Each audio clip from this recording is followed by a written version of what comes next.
My name is Abhay, and I share conversations with talented and interesting individuals linked to the global Indian and South Asian community. It's informal and informative, adding insights to our evolving cultural expressions, where each person can proudly say, "Trust me, I know what I'm doing." Happy 2023, everyone. And on this episode, we share a conversation with actor, producer, and author Kal Penn. Stay tuned.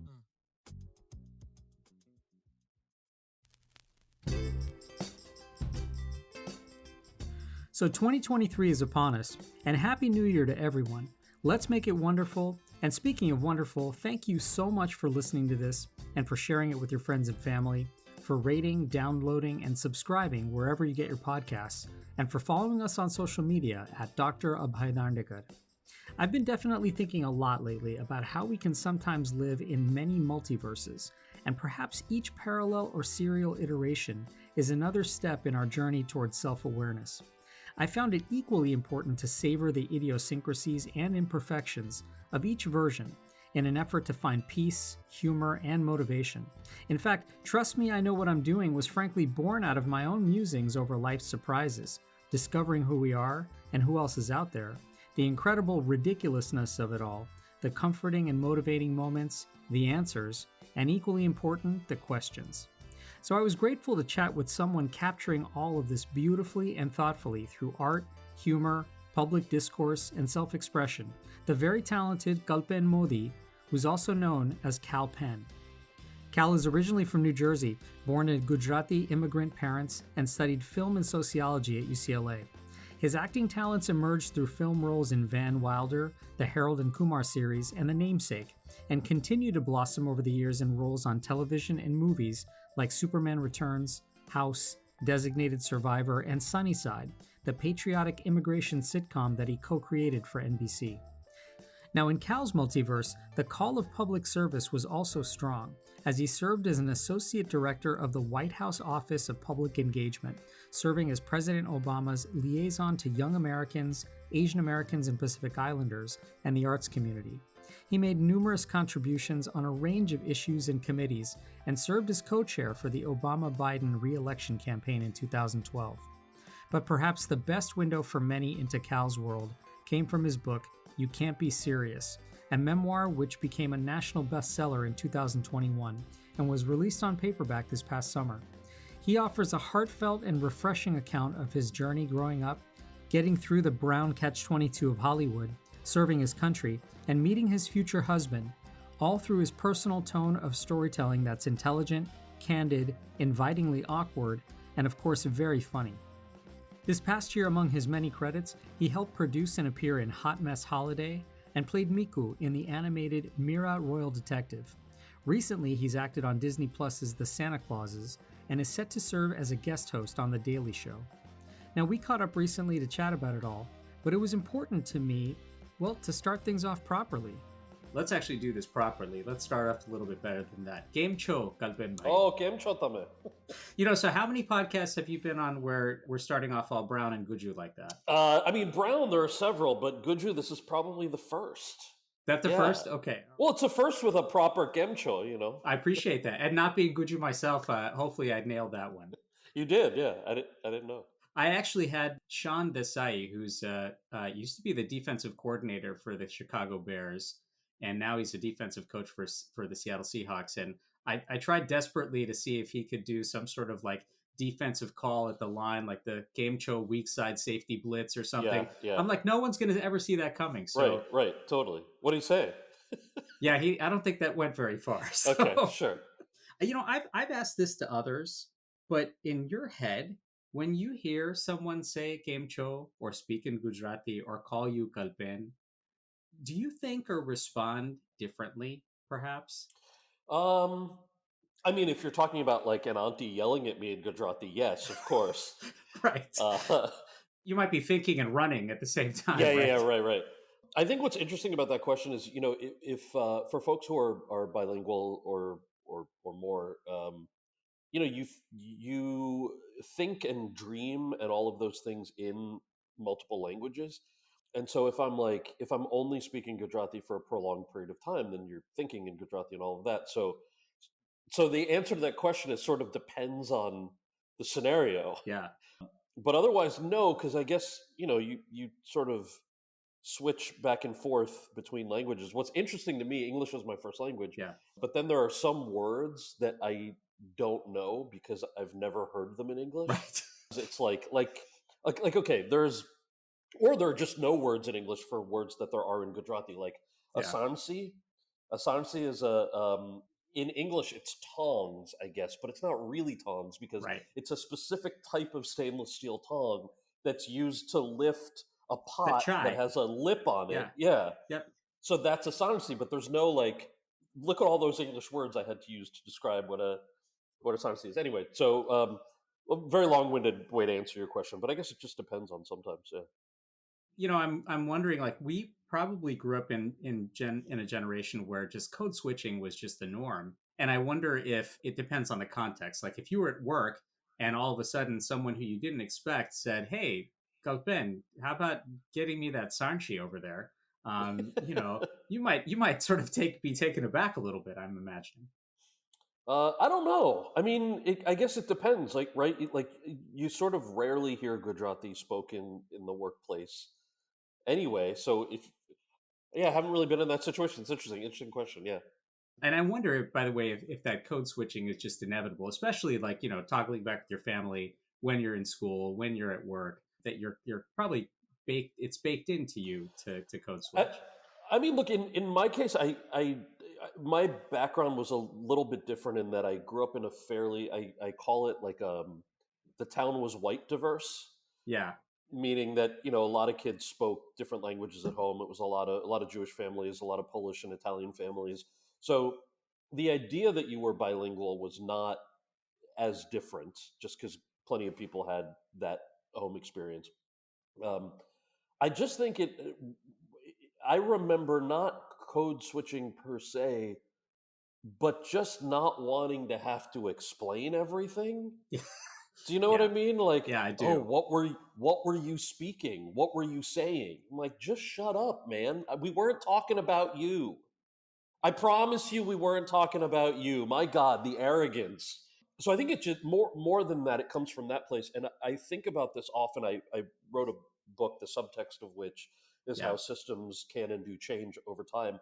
And one of the things that I realize now as an adult, if I'm creating a show or if I'm producing something and have the ability to hire a team, the team organically is diverse just because I think that creates better product.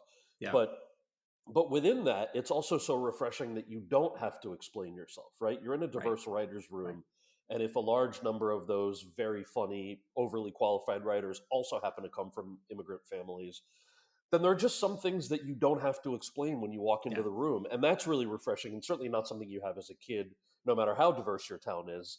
Right. And it's only because you don't want to have to explain yourself because it's exhausting. Well, I think that subtext for people, if they can relate to it a little bit easier, there's always Yeah. that better understanding. Your book was released on paperback this summer. Congratulations for that. And Thank you. I Thank kind of you. love the transparency, the tone, the genuine intimacy of the book. It was a really just wonderful read. Did that task of writing at all accelerate that kind of intimacy and that maybe that sense of vulnerability in you? Mm.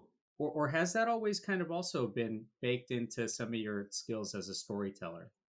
It's an interesting question because this is the first thing that I've written that wasn't fiction. So I Yeah, usually write sketches or it's absurd characters. So sure. things that are not necessarily personal in any way, right? You're playing Yeah, another character, you're writing a different human, and it can go in any direction. And I remember when I pitched the book to the publisher and the editor who ended up buying it, and then you start the writing process. The way I pitched it was, I'd like it to be a book for the 25-year-old version of me, right? A yeah, person who had these barriers to entry and was trying to do a bunch of different things at once. Also, it's for anybody out there who has more than one path in life yeah, and doesn't feel like life should be made up of mutually exclusive choices. It was all of that, but all of that was through the confines of like, I want it to be funny. I want it to be the kind yeah, of book that, yes, you learn from. I want professors to be able to assign it for the merits. It's going to be well researched, but it also needs to have like enough sophomoric dumb humor that you can Yeah. read it at the beach when Right. you're on vacation. And so I turned in the first draft, and the editor is like, yo, this is really dark. A lot Yeah. of this is so dark. Why is it so dark? You said it was going to be funny. And I realized so many of these stories that I'd shared with friends over a beer, when you put them on paper and it's just you and your computer, you filter out, at least for me, you filter out the storytelling part of it. So then the second draft was when I kind of put a lot of that stuff in. And so when you ask about vulnerability, it's interesting. So many of the early stories, I write a lot in the book about barriers to entry in the entertainment industry. Yeah. And the reason I do, and I cite specific examples of shows and producers who had just been terribly racist, and how, if you're a performer of color, they would just tell you to your face why you're not getting hired. And that was the Right. reason. They're Right. like, by the way, it's too bad because you're so good. Yeah. I'm like, thanks. Yeah. So, but the reason that I tell those stories is I love what I do for a living. And it's so exciting to see how Hollywood, like many other industries, has changed so much just in the last 10 years alone. So that's the reason the stories are in the book. But in writing them, for me, the vulnerability was also, I would hate for a reader to read this and say, okay, I know he didn't specifically name the name of that executive or Right. producer, but I'm Right. going to go on IMDb and Yeah. figure out who that is and blow that person's spot up. To me, that would Yeah. be a real shame, because the point of telling these stories is to talk about how systemic racism works, how Yeah. barriers to entry systemically work, how we can change those systems for the better, and Yeah. how we do have agency over that. So the vulnerability to me was, am I creating a distraction that Yeah. would be great for social media, but not really good for the story that I'm trying to tell? And so weaving that thread was a little bit of a tricky one. I'm very proud about how that turned out, because I think Yeah. people who've read the book understand what it means. And of course, you can IMDb the people; it's not a big secret. But the point of writing it was not that. The point of writing it was to talk about the next steps after things like that. So two things with that. I Yeah. mean, first off, have you actually had professors put that into their curriculum? And No, then not yet. What's the not problem? yet. How do I make this happen?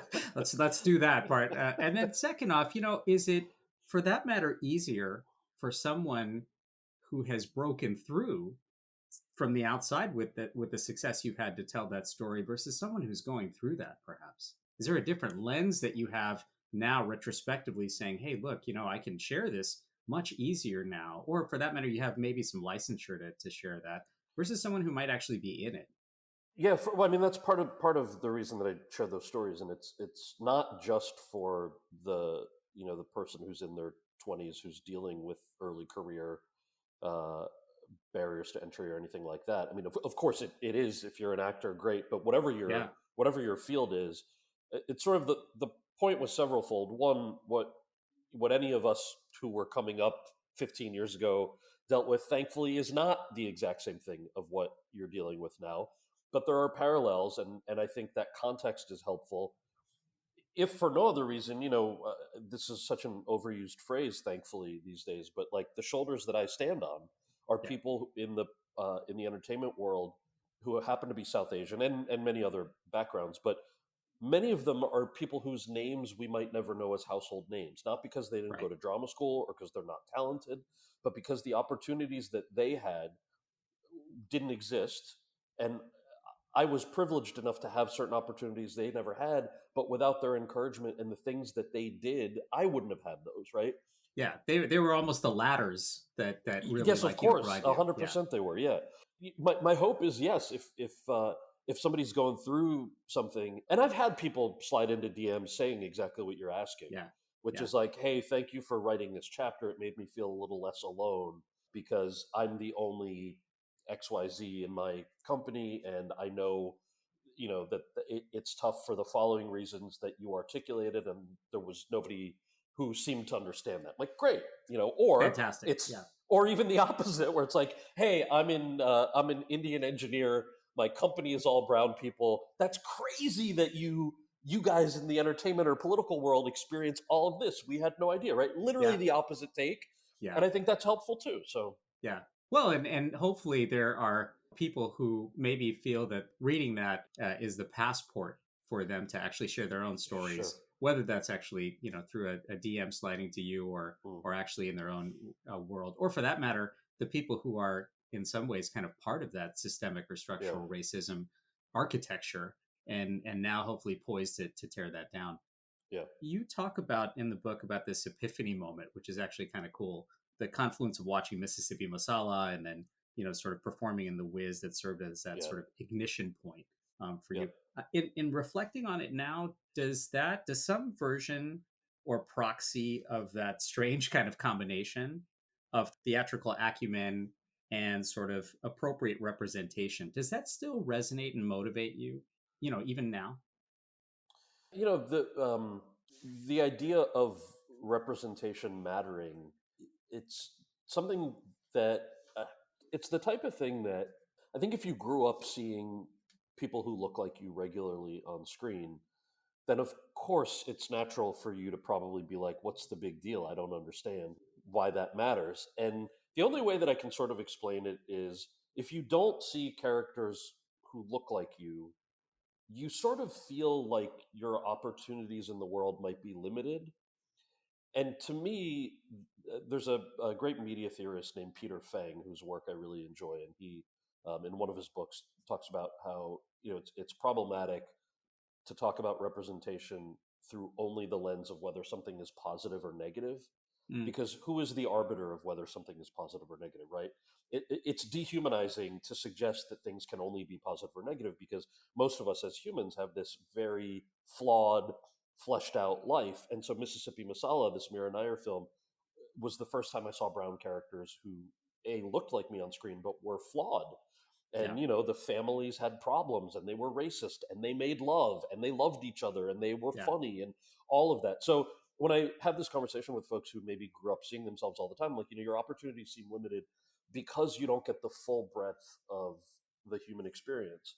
And so that's what I remember experiencing as a kid when I didn't see any people who looked like me on screen unless they were cartoon characters voiced by white actors, or if they were folks in brown face, or if right, they were sort of one note characters whose entire motivation when they appeared on screen was tied to their ethnicity, which yeah, obviously is not how any of us live our lives. So in that sense, what's exciting to me is that there is so much better writing and content and all of that stuff out there now, yeah. that it doesn't just have to be, oh, here's somebody who looks like me, I'm going to watch this.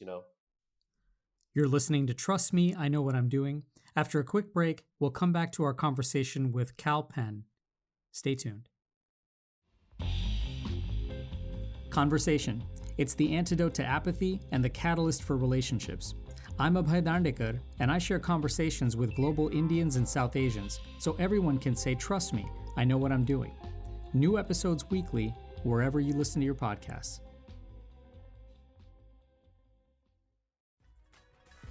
What up? It's your boy Humble the Poet, author, creative, artist, person on their journey, and you are listening to Trust Me, I Know What I'm Doing with Abhay Dandekar. Welcome back to Trust Me, I Know What I'm Doing. I'm Abhay Dandekar, and let's rejoin our conversation now with Kal Penn. I guess, in some ways, now that there's much more depth and nuance, and for that matter, content out there, does the representation piece, does that motivate you even more to say, hey, I'm just not going to, portray a character or role or write a book that's going to resonate with someone, but I want more of that. I actually want to make sure that there's even more like nuance, more depth, more content that's actually out there. I mean, I think that's always been something that's important to me. I think it's Yeah. just has been a question of whether I have the agency within a particular project to help make those decisions. So it wasn't until I started producing or writing my own stuff that you can say, wait, I can fill this writer's room with exactly who I want and make sure the content holds up. So I think it's something I'm certainly mindful of, but it's also something I think many of us have always been mindful of. It's just that now is the time where that's possible, which is exciting. Also, I just got to give a shout out in terms of the representation piece. Sorry, I don't want to be too long winded, but No, you're okay. there are at least two big reality shows with brown folks. There's Indian matchmaking on Netflix, and then my favorite, Family Karma on Bravo, which I don't know if you watch it, Brilliant. but it's awesome. Yeah. And I even hearing, like, I don't know why that show isn't blowing up completely in every brown household. Like, is this not the moment of arrival? I understand we want, like, okay, who won the Oscar, who won the Grammy? Yeah. You have a Bravo reality show community. Like, this is amazing. Yeah, and not just in the Brown household, right? I mean, like, it's resonating with hopefully just about everyone. Yeah, well, that's the point of all these shows, is you want it to be relatable to everybody. Yeah. You talk a lot about the sort of Brown Catch-22 in Yeah. the space that you're in, right? Maybe you can describe it to those who probably have never heard that term before, or just briefly, like if they're completely naive to that, because it Yeah. probably is very similar to other spaces. It definitely is. So in the book and the audiobook, I coined this phrase, the Brown Catch-22, which essentially was as follows. So when you're starting out as an actor, and I know it's the same in many professions, in our case, you weren't allowed to audition for bigger parts. This goes for any actor, by the way. You got to build up a resume. You can't walk in and audition for the lead in a movie, with rare exception. You got to build up your resume, just like in any job. Except the problem was, the barrier to entry for brown actors was you have to play these stereotypical one note, usually one or two line parts, the only existence of which is based on a stereotype related to ethnicity or religion. So, A, obviously dehumanizing, but B, really fucking boring, to be honest with you. Like, as an artist, just boring, right? Right. So I'm more offended at how boring this is than I am at the racism, okay? But you take those jobs, but you can't even get those jobs unless you've taken those jobs. Yeah. And so this idea that to graduate beyond that, and then you get bigger and bigger jobs that also tended to be fairly stereotypical back in the day, but you do it with the hopes that you're building up a resume that then justifies to somebody why you should be allowed to break out of that mold. But in my experience, if you hadn't done that, you would not have had the chance to graduate beyond that. And the case in point, I describe in a lot more detail, obviously, in the audiobook, but this movie Van Wilder that I did with Ryan Reynolds back in the day, had a great time doing it. Ryan was fantastic. Tara Reid was wonderful. But the name of the character I played is Taj Mahal. Okay, like right. it was the Long Duck Dong of that era. And had I not played that part, I would not have had the chance to, I think, get the job in Harold and Kumar Go to White Castle, because there was no shortage of actors to play the parts that John Cho and I ultimately played. But there were relatively few who had a studio film credit on their resumes. And I know that, at least for New Line and Warner Brothers, it was an asset to them that I had the chops and the experience. So they knew that they were hiring somebody who had proven that they could do that job. So, and had I not done Harold and Kumar Go to White Castle, I would not have had the chance to do The Namesake with Mira Nair, who inspired me when I saw Mississippi Masala as a kid. So the Brown Catch-22 is also like, you do it without any guarantee that it'll lead to the ability to graduate into what you actually want to do. And for a lot of folks, obviously, it's a cycle. And for many others, to be completely fair, they always chose to refuse those stereotypical parts, and they're doing just fine for themselves. So this, while this is my story, I'm certainly it's certainly not everybody's story, and I think that's important to point out too. I'm struck by one thing as a comment, and the other is just sort of a follow-up to that. Like, when I think about, you use the word dehumanize, and it's one of the critical elements when people face burnout, that they feel dehumanized. And so, like, the repetitive dehumanization of someone in the workspace is one of the key ingredients for burnout. We see this in the workplace all the time. And I wonder if that at all is resonant for particularly people who are in some ways forced to choose some of those roles. And then the other one is, I wonder if it's literally just power in the industry, which brings us closer to sort of solving that problem, that Brown Catch-22. Is it merely the power to be able to eradicate that as being the only ladder to accelerate your career? Yeah, I don't, just to be clear, I mean, while these barriers to entry obviously still exist, I think they don't exist in that binary way anymore. Part of the reason is that audiences have changed, right? I think streaming platforms have been a great equalizer, because they're largely not advertising driven models, which means that those programming execs can take perceived business risks in making diverse content. But hey, guess what? Audiences of all backgrounds want to see characters they've never seen before. And so as long as the writing's good, they'll watch it. So that's been a big plus, and has broken down a lot of barriers to performers of color. the other piece of it is just the straight up technology. Like there was no YouTube when I was 19, you know? And so the idea that like you're a kid who's interested in writing or filmmaking, there's like 19 different apps you can use to see if it's any good. Like set up a TikTok account and just see if what you're doing is funny. Set up a YouTube channel and see if people like what they're watching. It's a great way to sort of get started, and that was not something that we had access to. So I think the technology alone across the board is a wonderful equalizer. And then there are executives and casting directors and producers and directors who are there now and are really pulling folks up. I mean, look at Mindy Kaling and Lily Singh Yeah. and Priyanka Sure. and all these folks. It's really great. No, I think the idea that there's so much more of a democratized environment, right? That Yeah. like people have great vehicles for this. And I've always wondered whether one answer is to simply just because of that democratization to produce and, build more independently, that there's such a compelling brown product or Indian product. I mean, in some ways, just like the sort of like K-pop or J-pop solution, where there's just this waterfall of all brown storytelling and other kinds of media, that it's simply just hard to ignore for the consumer. Sure. Yeah, I think that's right. I mean, the reason I'm hesitating is that I was waiting for a lot of times these sorts of conversations walk right up to the line of, so have we arrived now? So now we've arrived, right? Right. And No, I don't feel like that's because that was a conversation that I remember people had when Aishwarya Rai was on Oprah. They're like, Right. well, now we've arrived. Right. Yeah. Like, what are Yeah. these arbitrary benchmarks? There's no like, No one knows what that means. but like nobody knows what that means. And also those Yeah. of us who work in this industry, it's Yeah. not a one-off, man. Like we're trying Right. to build careers here, right? Right. Totally. So I do think, yes, it's you. Like if you're looking for specifically South Asian content, it's there and you can find it. But Yeah. to me, what's more interesting is the content that's created for everybody is accessible to everyone and also happens to be organically diverse.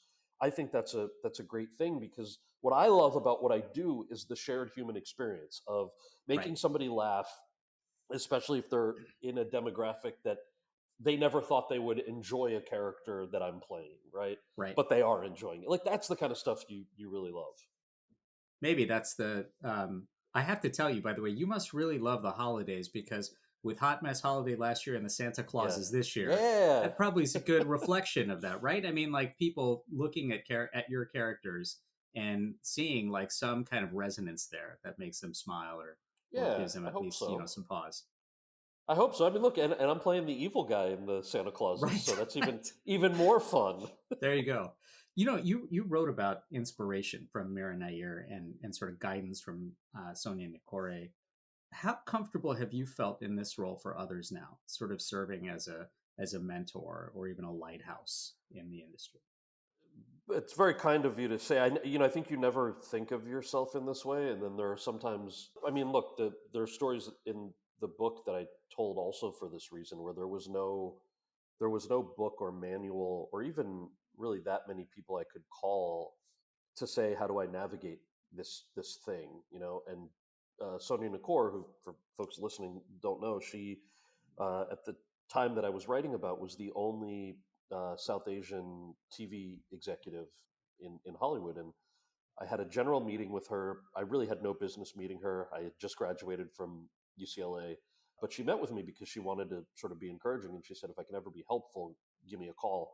And I ended up calling her when I booked the job as Taj Mahal in Van Wilder, just to sort of talk through, will this actually help my career? And she said, yes, I can't bring you in for a project, but if you have a film credit on your resume, I could. And so things have changed so much since then. But what's really exciting to me is when a lot of sort of younger actors will call, the conversations are so dynamic. Like the advice is not just the race advice, man. Yeah. It's like, hey, am I getting screwed in this deal that I'm about to sign? Right. Like it's real, Right. It's real business stuff that you just, because we know each other, we happen to talk about. So to me, that's yet another benchmark of progress, that the advice, as it were, is not just the ethnicity stuff or how to navigate barriers to entry. It's some of the other pieces as well. And I wonder if for you that role is not only facilitating the mutual trust that has to exist, right, in those folks coming up with you, but then even for yourself, like as you find yourself, these conversations are evolving. They're not just about the ethnicity. It does Yeah, right. actually get into more the business mode. does that become a kind of source of pride and almost confidence for you as you go forward? I don't know if I've thought about it that way. I mean, the source of pride or just happiness in general is if you had asked me 15 years ago, would I have thought that there would be all of this content out there, all of these incredible actors, writers, executives, directors, all of that? Would have said no. That's crazy. That's obviously not going to happen. So in that sense, yeah, I mean that's incredibly exciting.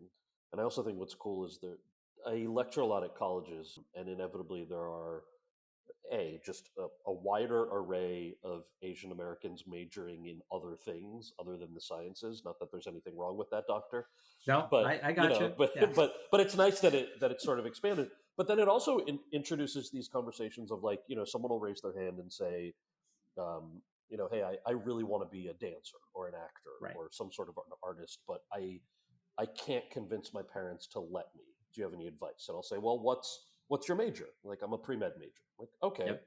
So just consider that maybe you don't actually want to be an artist, right? Just consider that for a minute. I'm not discouraging you, but what I'm saying is the things you're going to have to fight for if you want to be an artist, the tough conversations with producers who don't want to hire you. And by the way, not just because of what you look like, but any number of reasons why it's a competitive field, right?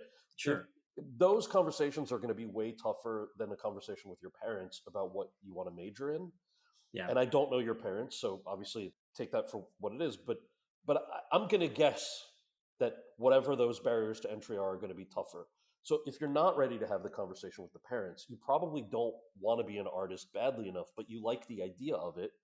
And you should do it as a hobby. I sound like an uncle now. You should do it as a hobby. You should do it on the side, Yeah.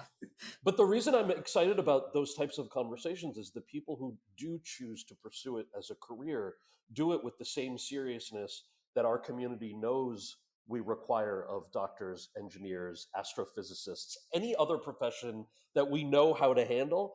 We're now understanding that you do need to study it. You do need to dedicate yourself to it. These are professions and jobs and careers just like any other. And that also wasn't something that I think we had 15, 20 years ago, just because of the nature of the immigration patterns.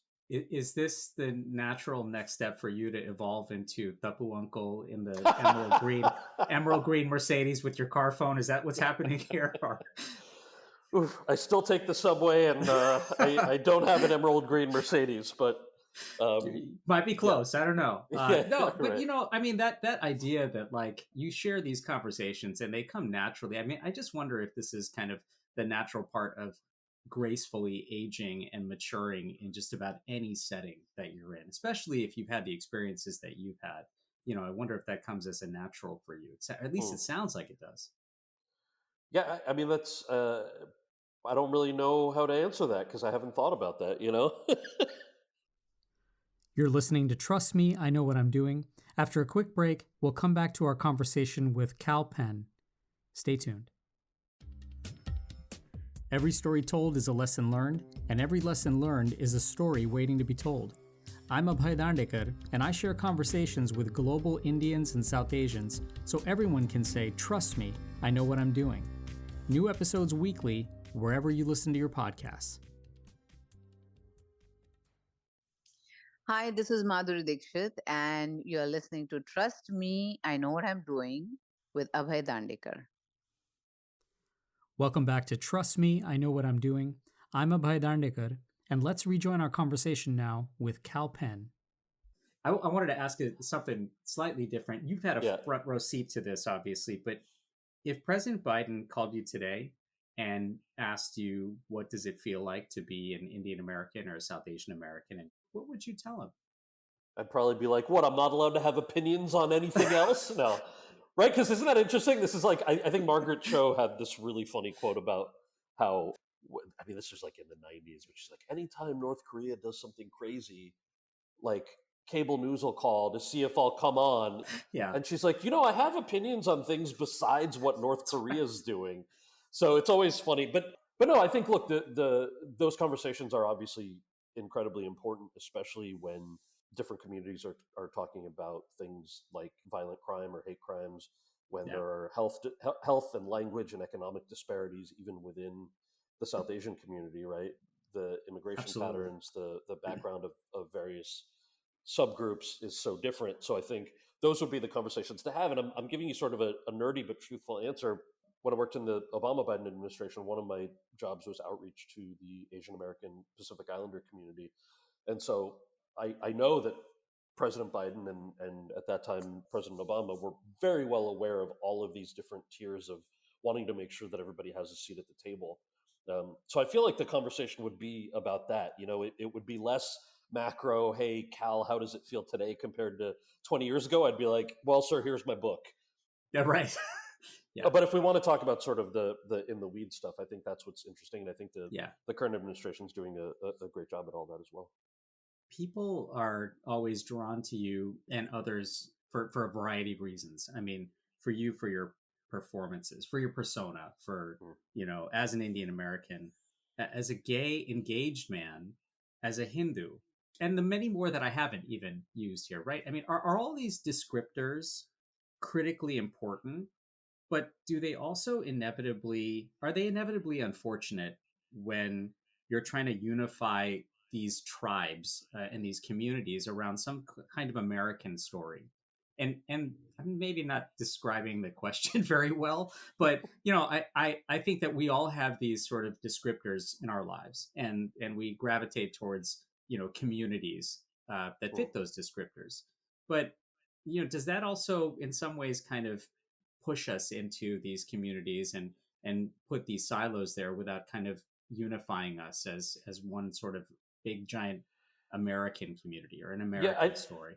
I think I'm the wrong person. Does that make sense, by the way? It makes sense. Yeah. The reason I think I'm the wrong person to answer that is I don't think that my answer is probably the answer that a lot of people would give you.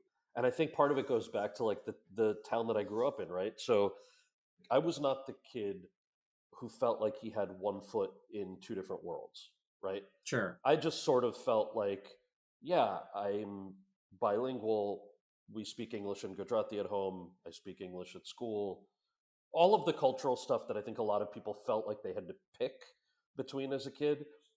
I didn't necessarily feel that way because I just sort of felt like, well, this is what it means to be American. Right. This is what it is, right? I think the other reason that I don't think of identity in that way is it was the South Asian community that was the most discouraging when I wanted to pursue a career in the arts. Sure. Right. And so I would hear from aunties and uncles, I would hear things like, what do you mean you want to major in theater? We don't do that. We're Indian. As if being Indian somehow meant you can't be an artist. What was crazier was then at UCLA as an undergrad, it was other South Asian students at UCLA, my peers, who would say the same thing.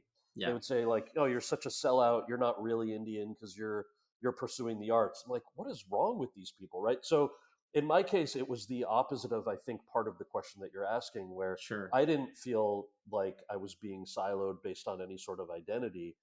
I felt like if there was siloing happening, it was by these communities who didn't want to claim ownership of me. Right. But again, I laugh about it now, and it had been frustrating as a kid, but I just sort of never viewed my identity or our place in our amazing country through that lens, because everyone is from somewhere, and we're it's not a monolith, and that's exciting.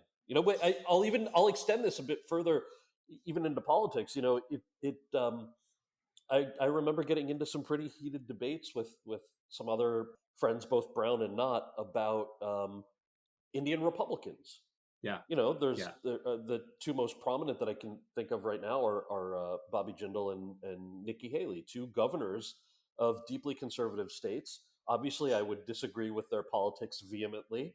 But when I hear people say, oh, Governor Jindal, what a sellout, my first thought is, who the hell are you to suggest that the governor of Louisiana should have a loyalty to your ethnicity? Or your party. Or your party, right. But I mean, that idea is so ludicrous to me, that why do you get to be the arbiter of someone's ethnicity when they are an elected conservative Republican from a deeply conservative red state like Louisiana? It's so silly. So to me, it's an extension of the same thing. It's like I'm not saying you got to like the guy. I'm not saying you even have to respectfully disagree with him. But can we just stop short of the silly, I'm going to deny you some identity nonsense? That just, to me, it screams immaturity.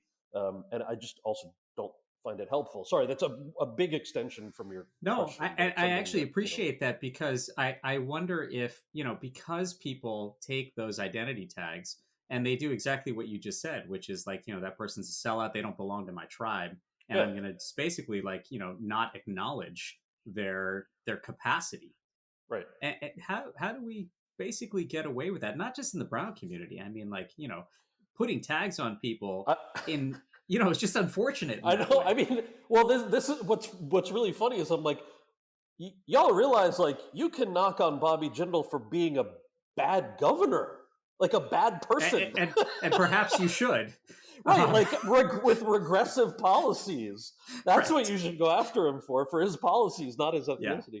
But I don't know, man. I think the reason I make that joke is like, I think a lot of this stuff will weed itself out, right? To me, a lot of those conversations are not serious arguments. And it bothers me if we only dwell on that as opposed to like, well, what are the commonalities and similarities and how do we move on together? Yeah.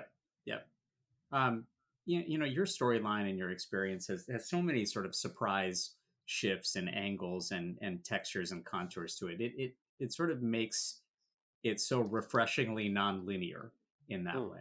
Your acting career, your transition to work with then Senator and then of course President Obama, the memoir, it makes me wonder, are you someone who actively seeks change?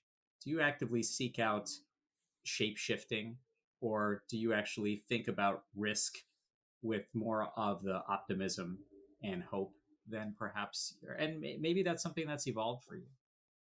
Yeah, I can't really speak to other folks, so maybe unfair for me to compare myself because I don't know, but I enjoy having varied interests, and I think, but I think you understand that if you're going to do something, it does come with a risk assessment, right? I mean, when I took a 2.5-year sabbatical to work at the White House, that was with the clear risk assessment of the longer you stay out of the acting game, the tougher it is for you to continue the momentum that you've spent 15 years building. So that's a real thing, but you have to, you got to take that into account. Same thing with I spent 5 years doing a grad program that should have taken 1.5 years maybe. Right. Just because I really wanted to do it. And so I think the first time I talked about it was in the book even. Like it's in international security. It has nothing to do with my acting career, but I wanted to do it. So why not? So I think, there's, the idea that you could have multiple passions or interests, but also, talk about whether that they're financial risks, whether they're job risks, family risks, all of that stuff. Those are all obviously things to consider. For you, though, I mean, is that something that you've been passionate enough about to say that, like, yes, this is a risk worth taking? Whereas people with other passions may not necessarily take those risks all the time, depending at the point in their lives, their own calculations, et cetera. Well, I mean, there are plenty of choices that or things I've decided not to do as well, right? Right. That's true. So I think we always focus on, well, how did you decide to do this? But like, all right, well, what about all the stuff? And I was like, no, that I did. Right. It's not the right time. I shouldn't do this. All of that. Yeah. So yeah. No, that's a good point. Like, not necessarily like the things you've passed on, the things that you haven't necessarily done. Yeah. That's always there. One final thought in thinking about this: you've been among the people tapped to guest host the Daily Show, which is just sweet. Rad is the word that I would use from in my day. Yeah. Which is yet another of your expressions into kind of the American cultural zeitgeist, right? If someone catches you there, perhaps, and they're seeing your work for the very first time, how do you hope to make them feel, both as an artist and as an Indian American? Well, I mean, I'm so excited and honored to guest host the Daily Show. I mean, I've been a fan since the first season with Craig Kilborn came out when I was like 18 or something. That's right. Yeah. So that's awesome. What I love about the show is the satire and the humor and all of that. So that's my hope for anybody who watches my episodes. Is I hope I make you laugh and learn a little something and feel like you are a bit more connected with what's happening in the world. Well, you're making so many people laugh and learn and be a part of your world. Kal, thank you so much for joining. What a treat. I hope we can do this again at some point. I hope so too. Really enjoyed talking to you. Thanks so much, Kal. And please check out his book, You Can't Be Serious, which is available everywhere. I have to also give a huge shout out to my man Suki at Sugar Daddy's Cane Juice on Kaanohi Street near Honolulu in Oahu. Trust me, outside of the motherland, the absolute best sugarcane juice you'll ever have. Till next time, I'm Abhay Dandekar.